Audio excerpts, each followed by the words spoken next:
be interviewing Wayne Wolfe on behalf of the Conejo Valley Chapter Daughters of the American Revolution and Colonial Dames, 17th Century, for the Veterans History Project, the Library of Congress. This interview is being recorded by Ed Lynch from Advanta Videography and contains the reflections and memories of the veteran during his time in the Marines. This is Wayne's story. Today is Friday, September 9th, 2016, and I'm at the home of Wayne Wolfe in Simi Valley, California. I'm talking with him about his career as a Marine in the Vietnam War. Wayne, you were born in Jamaica, New York, and at the age of 9, the family, including your brother and sister, relocated to California for better job opportunity for your dad.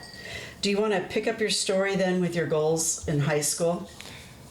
Yes, we moved to California, and my goal in high school was to become a Marine because I grew up with John Wayne and the DI, Jack Webb. So I was pro-Marine, and I wanted to join the Corps. So I joined the Corps while I was in high school. I went into a 120-day delay program, which meant I could keep going to high school, finish high school, and then go in the Corps at a later date. So at the end of graduation, we went to New York to the World's Fair in '65. After the World's Fair and we came back, on 23rd August '65, I went in the Marine Corps. MCRD San Diego, Platoon 268, Sergeant Montoya, Corporal Guy, Sergeant Parker. And what was that like for you, Wayne? Oh my God. I thought they were going to kill me in the first 8 weeks. It was tough. That was tough. But if you can't survive there, you're definitely not going to survive in combat. So yeah. My recruiter told me, he says, keep your mouth shut and your ears and eyes open. And that's what I did. And I made it through. I mean, I made it through when some of these guys, were big guys, would pass out. Oh, wow. Like for shots. So do you want to tell us a little bit about how you met Karen and how that developed? Karen and I went to high school together. Karen lived across the street. And I used to watch her across the street all the time. Well, my mother and her mother were friends. And so my mother would ask me at night, she said, well, what do you think of Karen? I said, oh, I like Karen. So she says, oh, okay. So she'd tell her mother, and then her mother would say, well, Karen likes Wayne. Well, then, when I went into the Marine Corps, I proposed to Karen, because I knew I was going overseas. And her dad said, that's fine, you can get married, but she has to complete. Before that, before we got married, I would come to see her after training. So I'd get on the bus in San Diego, and I'd take the bus to LA, get the bus from LA to San Fernando. She'd pick me up in San Fernando. We'd come back to Simi Valley. I'd talk to her for 3 hours, get back on the bus and go all the way back. Then later on, we wound up staging battalion, and we'd do the same thing. And then I was deployed to Vietnam. I went over on the USNS General William Wiggle. Troop transport. Okay. Well, before that, you had to, I'm sure they gave you some kinds of aptitude tests. And do you want to talk about what you trained to do? I was trained, my aptitude test, I qualified basic electronics maintenance. Oh, yeah. But I wanted to be an infantry rifleman. I didn't want to be a wing wiper. So in those days, because they needed more riflemen, infantrymen, they superseded my MOS to an 0311, which is 03 is infantry and 11 is rifleman. And that's what I wanted. So that's what I got. Great. So you did your training to be a rifleman, and then you were taken on the Navy ship to Vietnam. Right. Okay. Right. Then you want to talk a little bit about your experiences then in Vietnam, what'd you do then? When I got to Vietnam, since you take your aptitude tests, they have all your information on your service record books. So they saw that I could type. I had taken typing in high school. So they needed a clerk typist. So they took me and put me in H&S Company headquarters, and I did patrol overlays for the battalion. And then every night I'd have a driver, him and I would drive down Highway 1, down this dirt road, to regimental headquarters so they could put it over the regimental map. Well, from where we were to where we were going was a couple miles down a dirt road that VC could shoot at you. So the driver told me, since we only had 120 rounds each, he said, whatever happens, we ain't stopping. I said, that's good. So we zipped on down the road, delivered the stuff, and then zipped on back. Great. Did you want to talk about some of the battles and things that you were involved with? I was on 6 battalion operations: Indiana, Nevada, Hot Springs, Montgomery, Franklin, and Prairie Phase 2. Most of them were walking the sun. Hot Springs was a pretty good battle. We had a battle with the VC. It was the first regimental headquarters of the VC. We had come down in, the choppers had picked us up, and we didn't have enough choppers to pick us up all in one wave, so we came in on 2 waves. And the first wave landed further into the rice paddy than we did, and the second one landed further on back. So we had to run to catch up to the first group because we didn't want to split our forces. And in between the rice paddies, there was a rice paddy and then a green belt in the middle and a rice paddy on the other side. Well, in the middle is where the villager lived, or the farmer lived. Well, when we crossed over that green belt to the other side of the rice paddy, the VC opened up on us. And what they were trying to do is a delaying action because we had surprised them.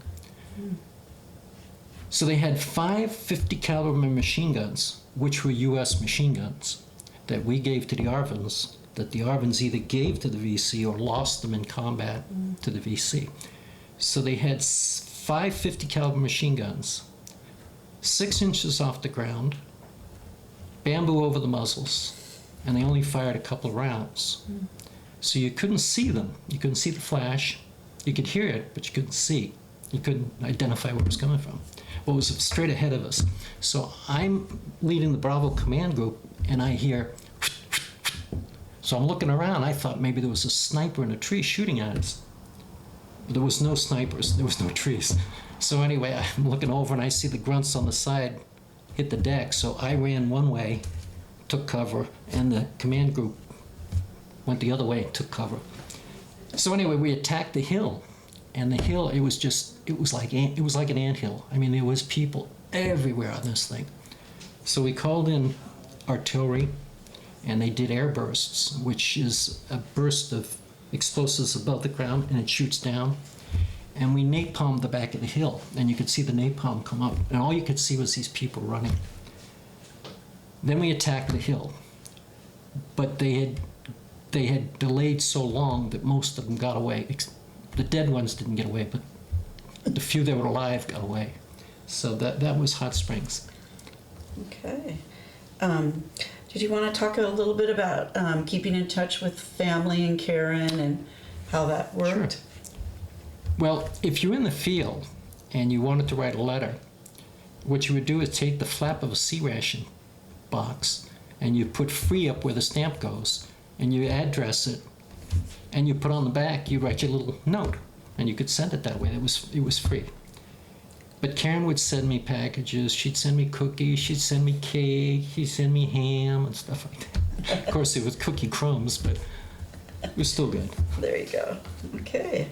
And then you were in Vietnam from 66 to 67. You want to talk about coming home and what you did after Vietnam? Well, after actually Hot Springs, Oh, yeah, that was okay. the other battle. Oh, yeah. Continue, sure. Operation Prairie Phase 2, which was the rock pile. And we went up to Dong Ha at the airfield, and I pretty much stayed at the airfield at Dong Ha in support of the troops on the riflemen up on the hill. So that was a pretty good battle. It was a rotation of the battalions because the 9th Marines had been hit by the VC pretty hard. I think the VC and the 9th Marines had it out for each other. So every time the 9th Marines would go out on the hill, the VC would hit them hard. Well, when the 7th Marines went out, they didn't hit us. When the 9th Marines went out, they hit them. Then when the 7th Marines went out, they didn't hit them. Well, the VC must have lost count. So when we went out, they hit us. And we took a lot of casualties. I think when we were in Chulai, I think we took 1 casualty, KIA. When we went to Dong Ha, we took a lot more than 1. A lot of killed, a lot of wounded. But after that, then we came back to Chulai after rotation. And then we flew back, months later, to California in the Continental Airlines. There you go. El Toro. So you want to talk a little bit about what you decided to do when your tour was up? I really didn't know what I was going to do. What I did was I kind of bounced around on some jobs, and after 3 years, actually I wound up being an assistant manager for the Zales Corporation, and then I became a manager for the Zales Corporation. But I always thought the civilians was not organized, kind of messed up. So after 3 years, I went back in the Marine Corps for 2 more years. But then I was 28 years old. The lieutenant was 21, and it was kind of... Not quite the same, huh? It was kind of embarrassing. Aw. So they call you a retread when you do that. Is that Yeah, correct? when I went back, I was a retread. I went to Camp Pendleton School's battalion mailroom, and it was just all of the retreads. So I was in the mailroom, and somebody said, "Hey, they have an opening at Marine Barracks Naval Weapons State at Seal Beach." I said, "Wow, that's closer to home," because I was going home every night. I mean, you were only allowed to go 50 miles. Well, to come to Simi Valley was like 75 miles, so I was really out of jurisdiction. So I'd come home, and then I'd go back every night or every morning. So when I did that for a while, and then when I transferred to Marine Barracks, I thought I was going to be standing at the gate, dressed blues, waving the cars.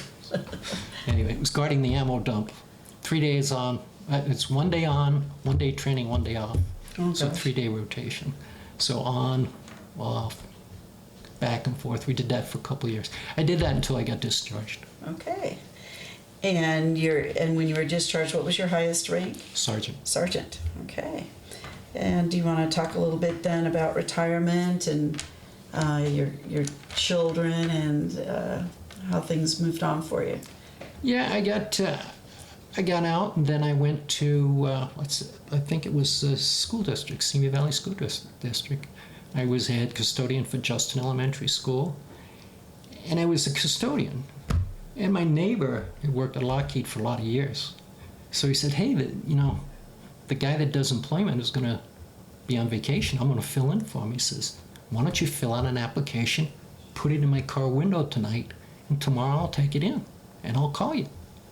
So he did, and I went to Lockheed and worked as custodian. I had been trained after I got out under the GI Bill to be an air conditioning mechanic. So he had said, "Just get in, and then you can always get whatever you want."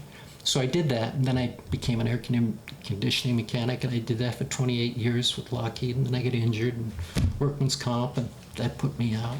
That was pretty much it. Then you and Karen raised 2 boys. 2 boys. And your one son. Retired from the Marine Corps, 24 years, gunnery sergeant. And the other one was a truck driver, So you were cross country. a good example for your son to go into the Marine Corps. The oldest one wanted to go when he was a kid, but when he got a little older, he got smarter. So you want to talk a little bit about how you decompressed when you came back? And I don't think I have decompressed. It was funny because when I came back, everybody threw me a party.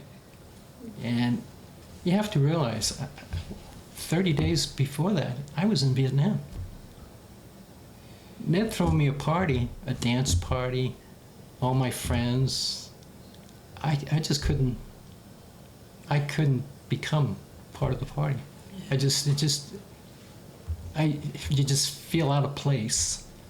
And she even had a hard time with me because I was with guys for 14 months. I wasn't with a woman for 14 months. So I was treating her like one of the guys, and that didn't go over too good. But it's hard to do that.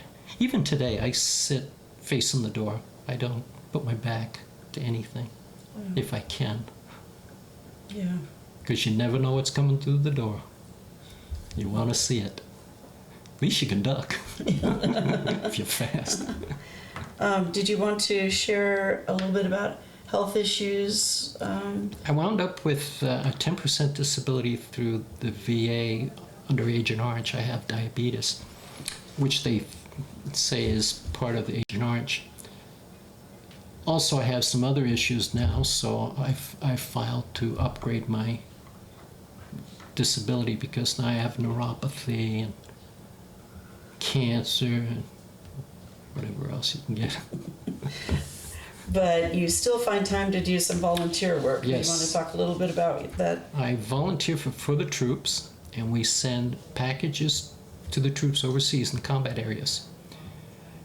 Everything we get is a donation. So all of the stuff is donated. The building is donated. The people volunteer. They're all volunteers. Nobody gets paid. The founder doesn't get paid. So it's just a whole bunch of either former military guys or family or just nice people in Simi Valley that help us out. We just have a merry old time. Great. Did you want, and you're a supervisor, and how many days a week are you there? 5 days a week, 3 hours a day.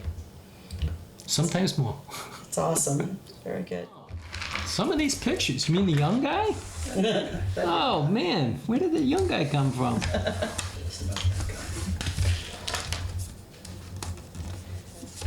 Can you take him out? Of course. Can't. So, Yeah, that's my boot camp picture. boot camp picture. That's a Vietnam picture. There's another. Dress blues, and then Vietnam. So Sabuddy. Yeah, that was out behind our hooch. Okay. We had to dig a. What they wanted to do was sandbag the hooch. Right. So what we had to do, we had to dig up the dirt there and fill the sandbags, put it around the hooch. And that's what they were doing. This was me just coming back from chow.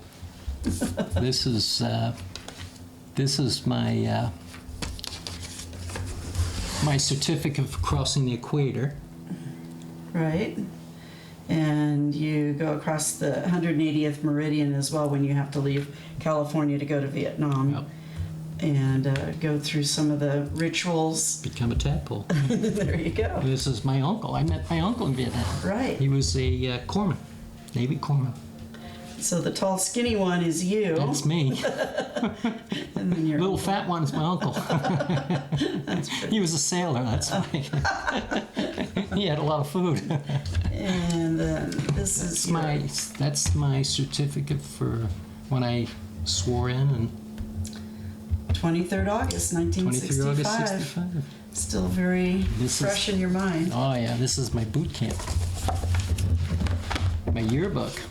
Oh. I'm in there quite a few. This is Corporal Guy. There's Williams. I still remember these guys. Oh. There's Wolfe. Where is Wolfe's? Yeah. Look at this one. Oh, there. With your, Cleaning my rifle. yeah, always, right? Artillery. Very nice. Very nice. This picture is the same one that's in here. Oh, okay. That's a very handsome Yeah. gentleman right They there. touch up these pictures. Oh, no, I don't think so. It's a very, Yeah, they do. very handsome They touch them up. in your uniform. Very The nice. funny thing is about these uniforms, it's only the front. There's no back. Oh, when they took your picture. You just put your arms in like this. You remember that? That's hilarious. I did not know that. Yeah. Oh, very nice. So I know you have more experience in Vietnam. You got the Vietnam Cross of Gallantry. Vietnamese service and Right, presidential unit citation for the unit. Yep. Okay. We, a lot of times we went out looking for the VC. We got word that the VC were out there. So we'd go out and look for them. One thing with the VC is they didn't like to fight the Marines. They knew that we would engage them and we wouldn't let up, like a dog on a bone. We wouldn't stop. Marines like to fight. They love to fight. So the VC would try to avoid us, but if we could engage him, we would engage him. One time we went out and we found a cache of rice. The VC would tax the farmers with taxes, and the tax would be rice. So they would take their rice. So we went out and we found a cache of rice in this little ville. We unloaded that rice, I think it was for 3 days, put it on choppers and took it out, and then destroyed what we could destroy. But most of the time it was a walk in the sun. They didn't want to engage. If they did, they were dead. We pretty much would take care of business. We went, one time we were out and we had tunnels. We found some tunnels. So they got the guys to go down in the tunnels. They drug this, we used tear gas on this tunnel, and we pulled the VC out, and he had a whole bunch of dog tags, Marine Corps dog tags. So he had killed a couple of Marines. So they took him out, and they were going to take him back to interrogate him. Well, we didn't interrogate them. We would turn them over to the ARVNs, because the ARVNs are their people. So the ARVNs could do what they wanted to do to them. We couldn't do that, because it would be torture, what we did. If we did what they did, it would have been torture. So we couldn't do that. So they take this guy out, and they put him on a body bag, and me and a couple other guys were taking him back. Well, this guy is exhaling CS gas, tear gas, pure gas. He's just going, and we had no masks on. So we had to drop him, try to get our eyes clear, pick him up, and take him back. So we get to this one rock, and the guy in charge of the detail, we couldn't get him around it. So he just picked him up, threw him over the other side. We picked him up and put him back on the body bag and took him back. He didn't survive anyway. He died. He died of suffocation eventually. But it was some pretty hairy stuff.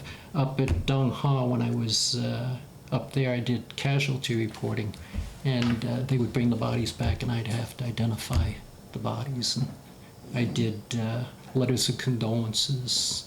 I did I did a lot of those, but part of the job. Yep. So. Were there any good parts? Yeah, we came home alive. Did you see any USO shows or any? I was at Chulai when Bob Hope came. Oh. They had Marines standing in front of the stage with submachine guns, but I didn't get to see the show because we were at regimental head. We were at 2nd Battalion, 7th Marines. We weren't in Chulai. We weren't in the proper where we could see the show. But John Wayne did come. He did come to see us. He came out and he landed, and John Wayne, he's an actor. He doesn't sing, he doesn't dance. So he said, I don't sing, I don't dance. He said, if you want to come up, shake my hand, take pictures, I'm more than happy. I've got some movies of John Wayne when he came. A nice guy. A guest from the entertainment world brings a touch of home to U.S. soldiers. Actor John Wayne, on the USO tour of our military camps, stops off for a brief visit.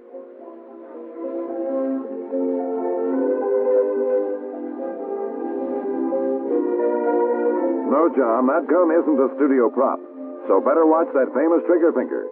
The actor serves as a reminder of stateside to our fighting men in far-off Vietnam. Real nice guy. And leading back to why I went in the Marine Corps, John Wayne movies, Right. Tarawa, Iwo Jima. Yeah. So here's the guy. Motivating. Yeah. Got like size 6 shoes or something like that. He's got really little feet. But a big guy. Wow. Nice guy.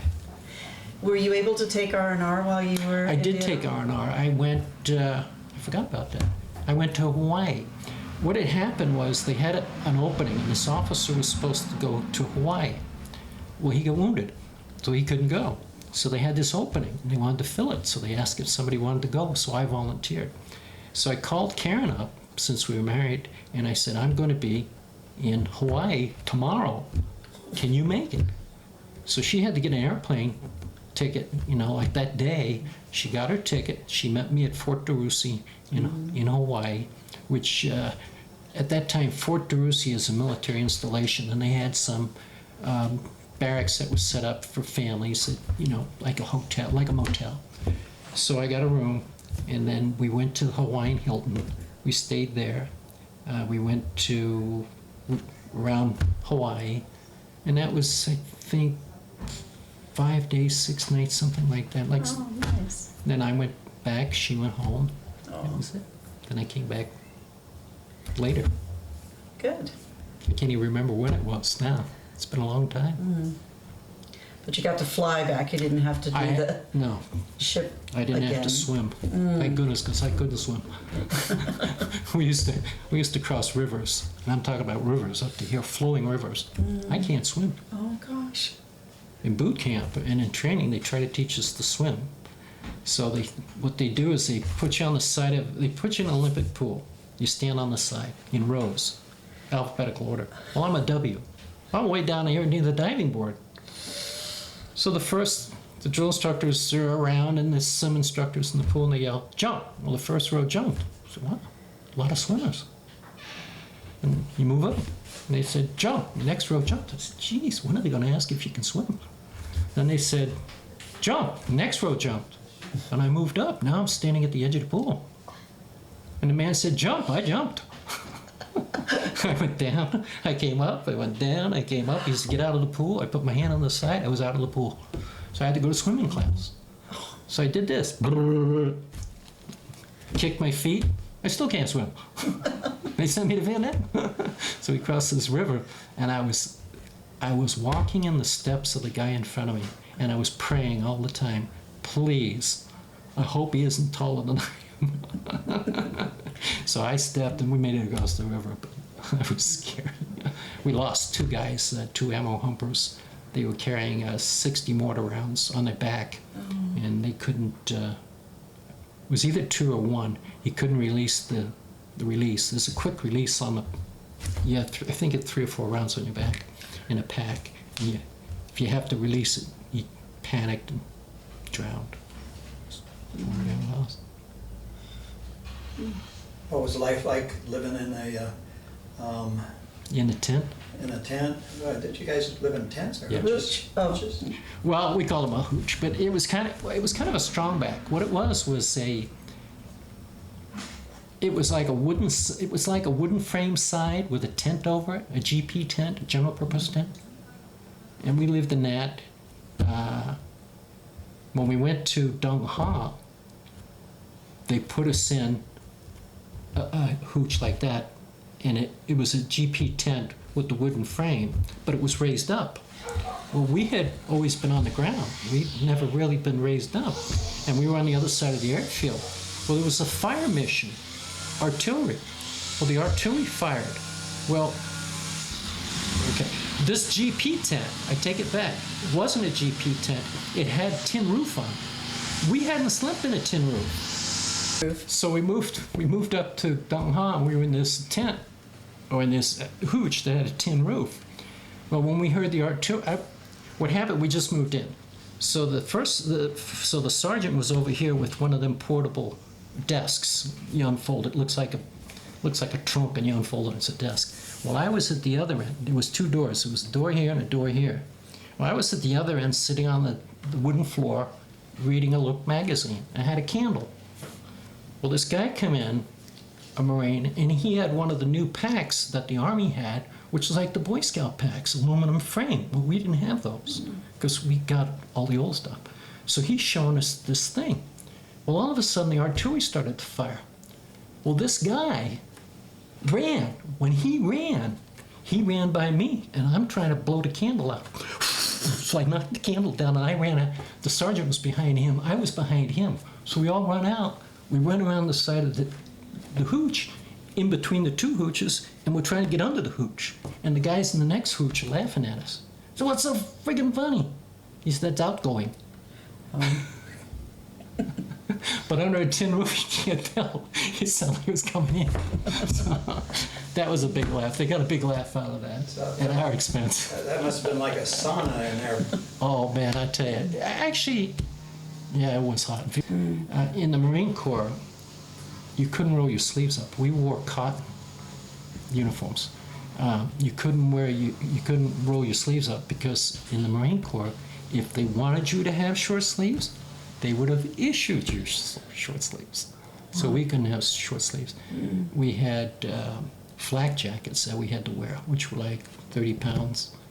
And you're talking about 120 degrees, and you're walking a couple miles, you know.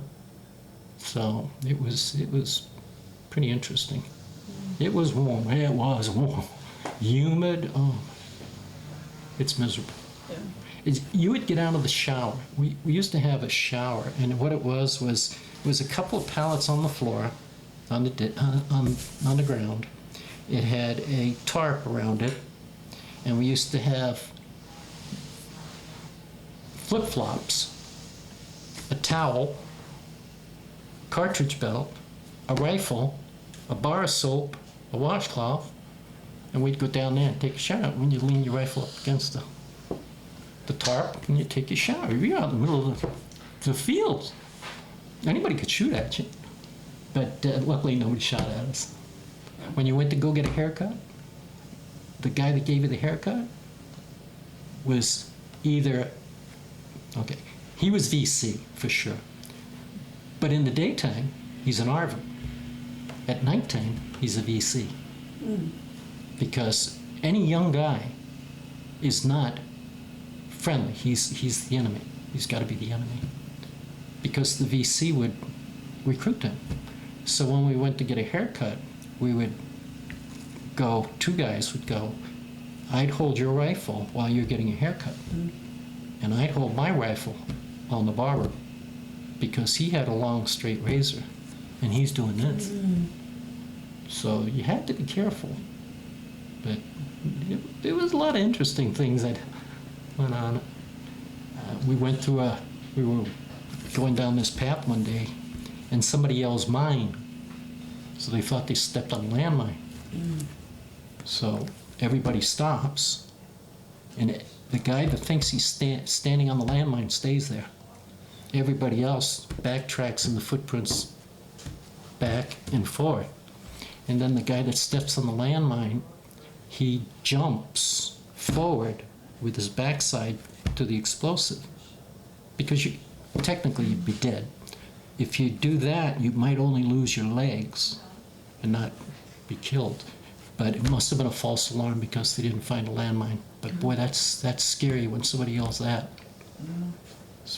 Because if we'd have been in a minefield and they would have started shooting at us, we'd have been all over.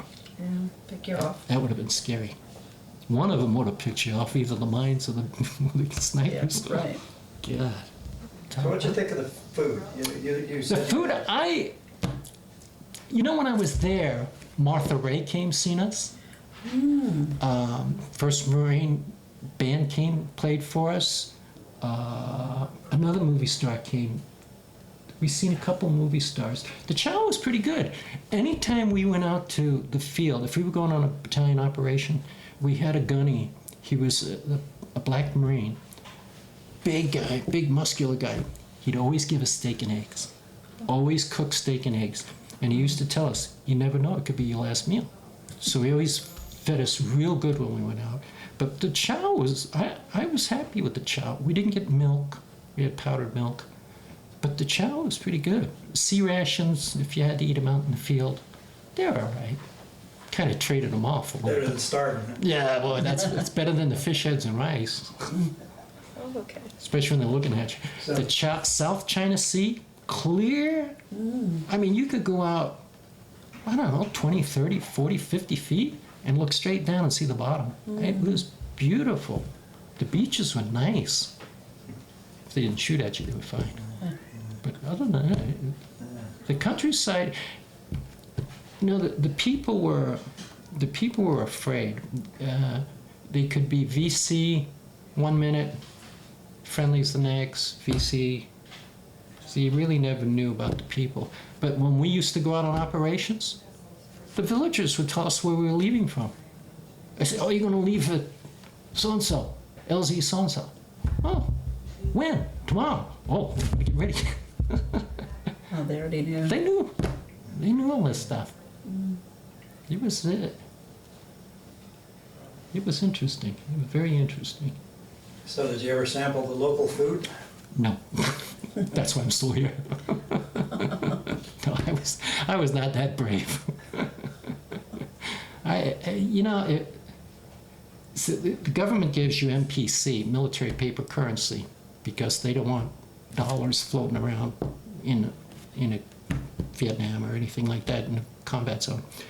So they used to give us MPC. You could go into the Ville and buy stuff. It was a little village. Guys would go in and buy Coca-Cola. You know, the kids would take the Coke bottle and pop the top and give it to you instead. I mean, there was stories of razor blades, glass, and stuff like this, so I didn't take any chances. But no, I kind of stayed out of the village and stayed in camp and Wrote Karen. wrote Karen. Yes. All of the time I was in Vietnam, when you're in, same as you, when you go in the military, they give you a little Bible, right?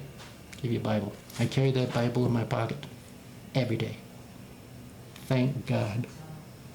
Because when MVC shot at me with that 50 caliber machine gun and shot at all of us with that 50 caliber, if you can hear a 50 caliber machine gun whizzing by you, it's close. When it goes, it's close. So I was thankful for that. You ever get to any of the big towns? We went to, where did we go? When we went up to Dong Ha, we went into the town. I was surprised at some of these places had paved roads, big buildings, nicely dressed people. I said, wow. And we're out in the bushes out there. There's a war going on. Yeah, there's a war. Don't you know they're fighting over there? I mean, it was... one of the neighbors down here is Vietnamese, and her husband was Army, and they go back. And she says, oh, boy, you get a great deal, you know, money goes a long way. Don't you ever want to go back? No. Once is enough. I've had my fill. I have no desire to go back. I mean, I'd like to see the places we were at.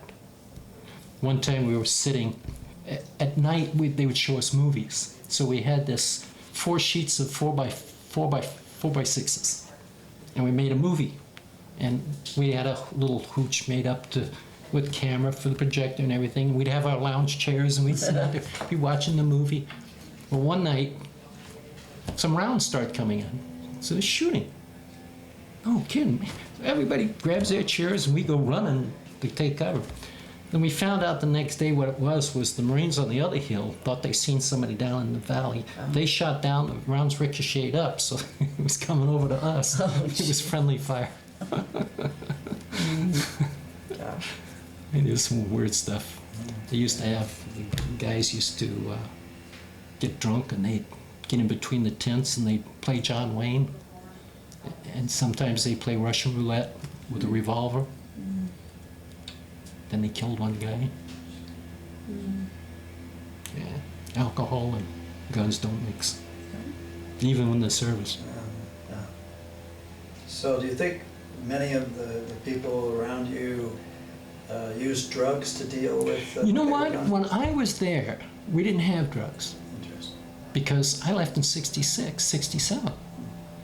Then I hear the stories. Now the Vietnamese used betel nut, which was a drug, and they always had red teeth because they chew on this betel nut because their teeth were so bad. It would numb their teeth. But then I heard about all the drugs after we left. I think 67 was probably about the start of the drugs, but not when we were there. I didn't even know of any drugs. Maybe I was naive, but I don't think we had as much drug problem as they did later on. But yeah, that was another problem. I mean, why would you want to do drugs? Yeah, just to... If you're going to do that, why don't you just go out there and let the guy shoot you? dealing with stress. Yeah, different. Yeah, but ways. if That's the way some people do it. yeah, but Yeah. you're taking 2 chances of getting killed, not 1. And a difference we didn't talk, but you had said this was what you had chosen to do, and then I was as volunteer. the war, right, I as was the war volunteer. went on, I think more and more were drafted and forced to go. The Marine Corps was volunteers, so I was a volunteer. The Marine Corps wound up taking the draft. They didn't want to take the draft. When we had draftees in our unit, it wasn't the same. For one thing, they never wanted to be there. Right. So they were never of the caliber, I think, than the guys that wanted to be there. If you wanted to be there, it was different from the guys that were forced to be there. So there was always a little bit of resistance there. But no, I was a volunteer. Proud to say I was a volunteer. I never would have. They would have never had to call me. Never. So how do you think your experience changed you? How did it change me? I grew up fast, real fast. I'm cautious with other people. I can judge. Karen gets mad at me. I can judge people like that. I mean, when I meet him, I can say, "This guy's a jerk," and she gets mad. How do you know? Yeah, and then I wind up being right. But I don't know. I hang around more with military people than I do any. I don't party. I don't, other than volunteering, I don't go to people's parties other than maybe birthday party in the family and stuff like that.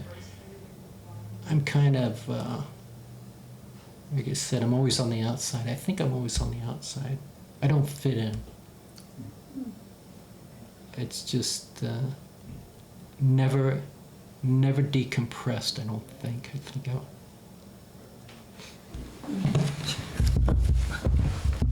Okay, so do you want to talk a little bit about trying to blend in when you got when we back? came back from Vietnam and we landed at El Toro, Continental Airlines flew us back to the United States. And we flew into El Toro because they didn't want to come into any commercial airports.